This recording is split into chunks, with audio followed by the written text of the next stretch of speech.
আসসালামু আলাইকুম। মিজানুর রহমান ভবঘুরে দেশে কিংবা বিদেশে যে যেখানেই আছেন সবাইকে একরা শুভেচ্ছা। যারা মিজানুর রহমান ভবঘুরে চ্যানেলটিকে ইতিপূর্বে সাবস্ক্রাইব করেছেন ধন্যবাদ। যারা এখনো করেননি অনুগ্রহ করে আমাদের চ্যানেলটিকে সাবস্ক্রাইব করে দিবেন এই প্রত্যাশায় আজকে আমাদের নেপালের দ্বিতীয় দিনের পদযাত্রা।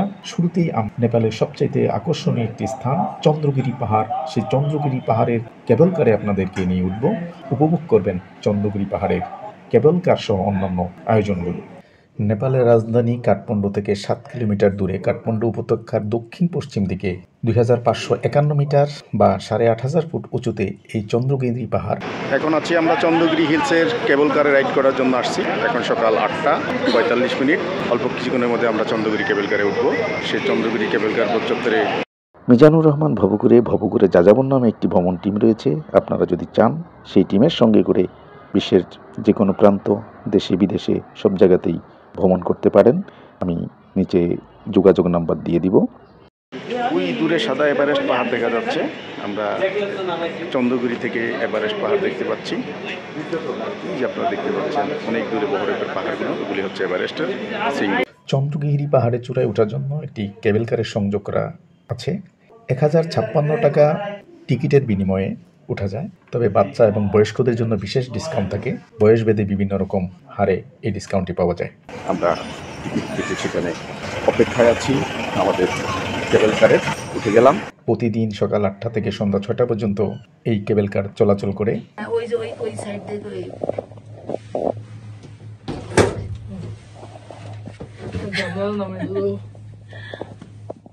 না, এটা তো ডোর।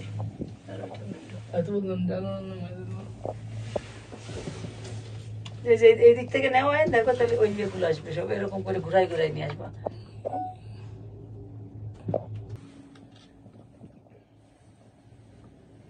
এটা খুব সুন্দর হইতেছে, একদম ম্যাগের মনে হচ্ছে ম্যাগের ভিতরে ঢুকে যাচ্ছে।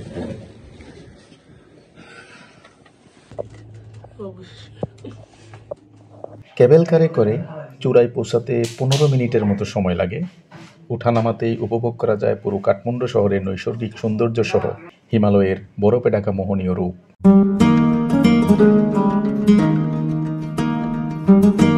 এই কেবল কারে বসে পাখির চোখে পুরো কাঠমান্ডু শহর সহজেই অবলোকন করা যায়।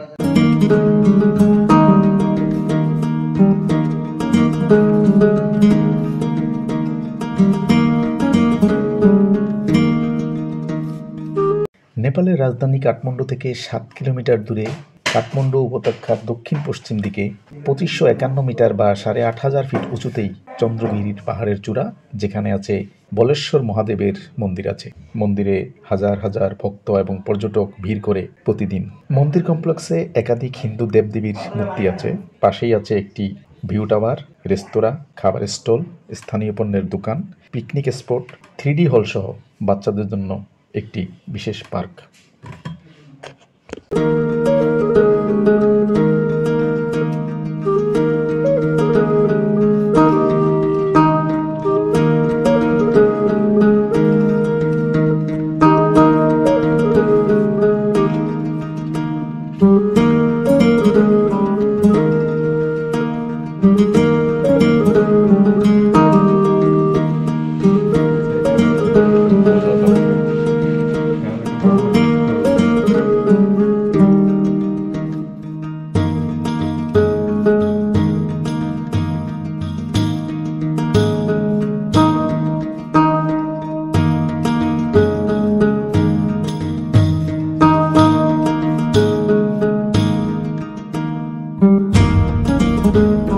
চন্দ্রগিরি পাহাড়ের উপর থেকে ওই দূর হিমালয় চূড়ার মাউন্ট এভারেস্ট চোখের সামনে ভেসে আসছে।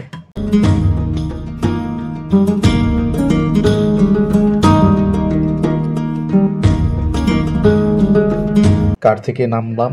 নামার পর বিশাল একটি চত্বর, যেখান থেকে আশেপাশের পুরো এলাকা একসঙ্গে ভিউ হয় এবং সেলফি তোলার জন্য বিশেষ বিশেষ ব্যবস্থা রয়েছে। সঙ্গে আছে একটি ওয়াশরুম, সেখানে প্রয়োজনীয় টয়লেটের কাজ সারারও ব্যবস্থা রয়েছে।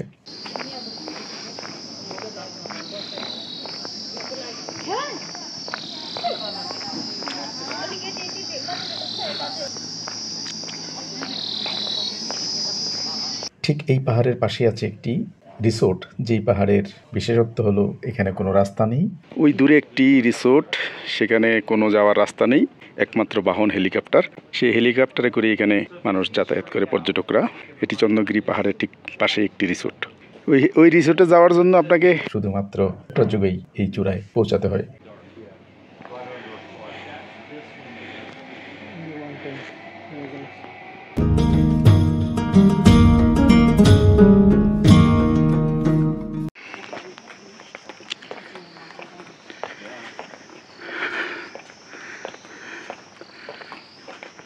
পাহাড়ের উপর থেকে আরেকটি কেবল কার, ওটি অন্য আরেকটি পাহাড়ে যাওয়ার জন্য 500 রুপিতে এরা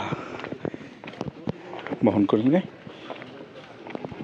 ওই নিচে দূরে আমরা অনেক উপরে, প্রায় 8500 ফিট উপরে দাঁড়িয়ে আছি।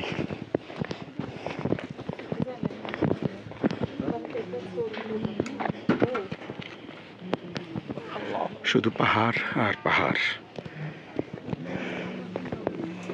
এখানে একটা আজব জিনিস দেখলাম, হাজার হাজার তালা, এখানে তালা মারা, যেটা আমাদের রাঙামাটিতে যে একটি স্পট আছে সেখানে তালা মারা হয়।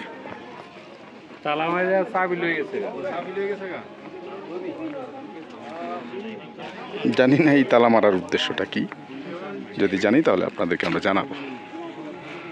আমাদের রাঙামাটিতে এরকম একটা জায়গা আছে তালা মারার, ভালোবাসা প্রদর্শন হয়।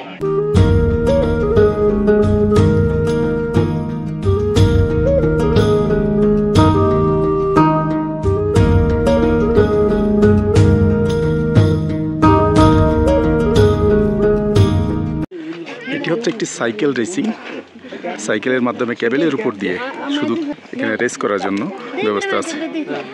যে সকল দুঃসাহসী রাইডাররা সাইকেলে রেস করতে চায় তাদের জন্য এই রেস।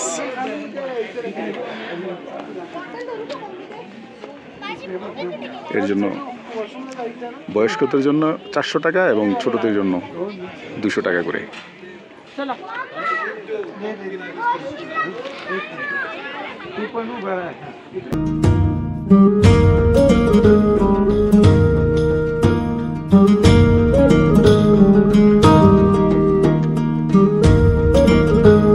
সাইকেল আছে, কেউ রাইড করতে চাইলে এই 360 ডিগ্রি অ্যাঙ্গেলের সাইকেলে কেউ রাইড শেয়ার করতে পারে।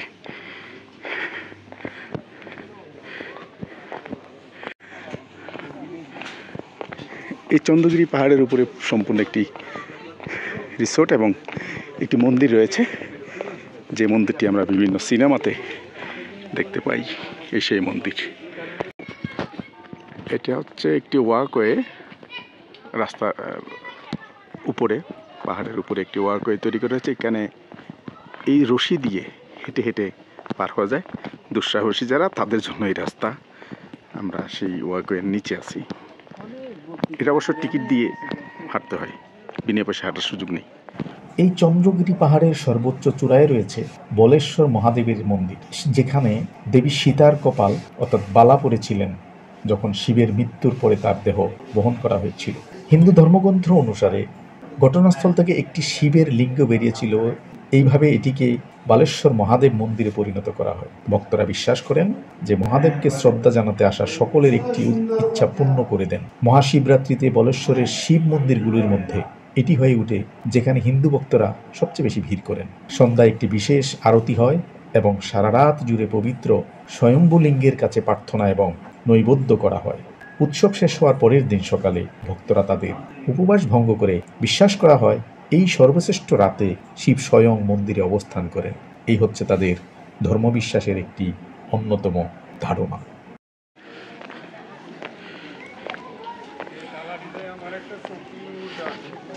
এ হচ্ছে একটি রেস্টুরেন্ট, একেবারে চন্দ্রগিরির সর্বোচ্চ শিখরে রেস্টুরেন্ট আছে, ফটো সেশনের জন্য জায়গা। পাশে আছে একটি মন্দির। এই মন্দিরের চন্দ্রগিরি পাহাড়ের টেম্পল।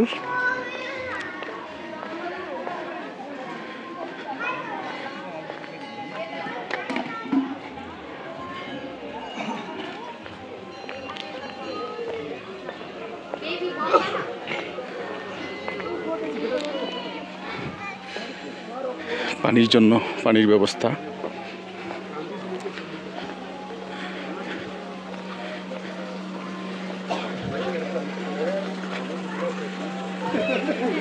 টোটাল স্থাপনাগুলো এখানে দিয়ে দেওয়া আছে, কি কি আছে এই জায়গায়। একটি ড্রাগাম তৈরি করা আছে, এখানে নন স্টপ পানি।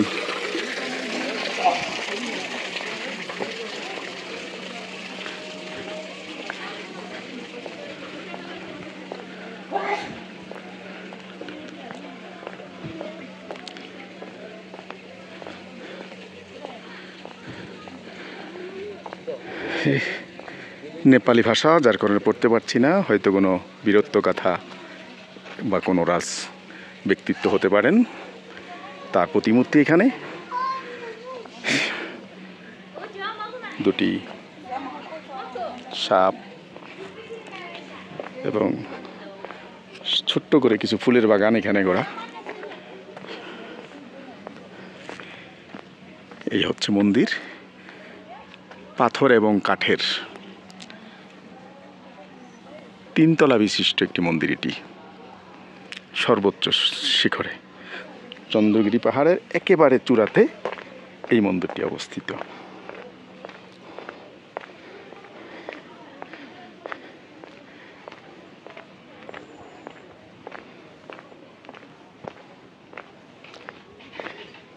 পৃথিবীর একমাত্র হিন্দু রাষ্ট্র হচ্ছে এই নেপাল।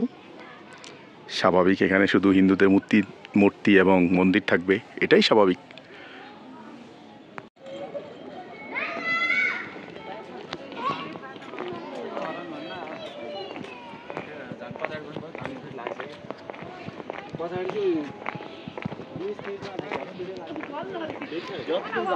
এটি হচ্ছে বাচ্চাদের একটি পার্ক। বাচ্চারা এখানে এসে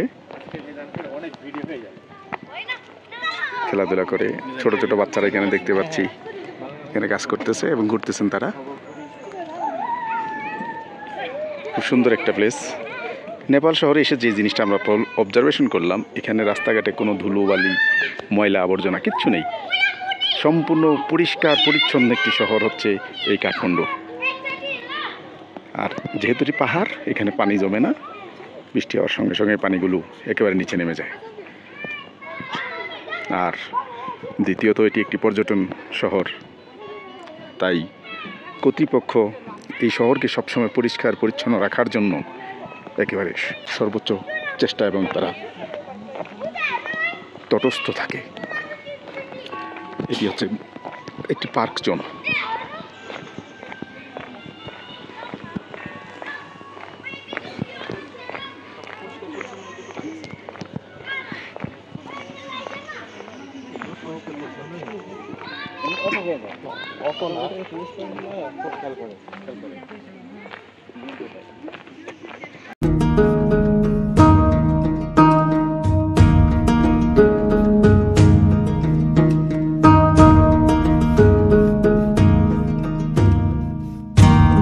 পোখারামুখী প্রত্যেক পর্যটক টিম তাদের ট্যুরের অংশ হিসেবে এই পাহাড় পরিদর্শন করে। আমরাও 1 ঘন্টার মধ্যে সবকিছু শেষ করে ফিরে এলাম কেবলকারের ফিরতি প্রান্তে। আজ বিদায় নিচ্ছি এই পর্ব থেকে। পরবর্তীতে সবাইকে স্বাগত জানিয়ে সবার সুস্থ সুন্দর জীবন কামনায় আজকের মতো বিদায় নিচ্ছি। ভালো থাকবেন, নিরাপদে থাকবেন। আল্লাহ হাফেজ।